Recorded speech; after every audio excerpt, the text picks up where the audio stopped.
Thank you, Mr. Chairman, so much for holding this very important hearing, and I'll just make a few brief remarks. I think that most Americans would be very surprised by the size of the agricultural budget and very pleased, frankly, with the types of policies that have been enacted by this committee and by the entire Congress over the years to do really two things. It's to mitigate risk, to reduce the risk for farmers and ranchers and those who provide our food, which results in some of the lowest food prices in the world, and to protect those who are vulnerable, who have food insecurity. That's the dual goal that we work on here. I'm very proud of that. We spend a lot of money doing it.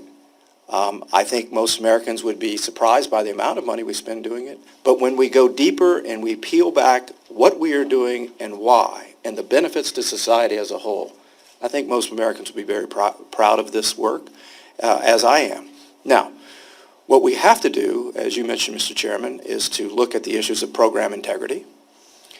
And I think as a future goal for all of us in Congress, particularly this committee, is to look at the alignment, the possibilities of a new type of alignment between food and nutrition and health. That ought to be the objective, because the majority of the expenditures in this bill are for food and nutrition. The other programs, of course, being essential for our farmers and ranchers, but the majority of expenditures here are food and nutrition.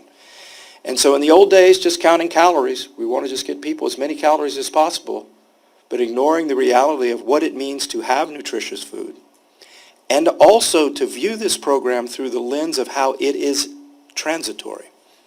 Some people need this type of assistance and are going to permanently need this type of assistance. Other people, and we have some good news in this regard, need it as a transition because for whatever happened, the contingencies in life happened to them, they became vulnerable, and we do not want to see anyone in America go hungry. The good news is, in the last several years, the SNAP program rolls have dropped by about 24%, as I understand it. That's because people are finding access to meaningful work. That is something to celebrate. So we've got a dual role here.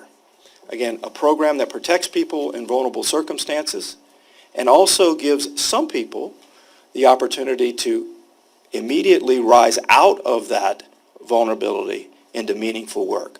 That's a bit of good news that we can all celebrate. So thank you again, Mr. Chairman. I appreciate the opportunity to participate in the hearing.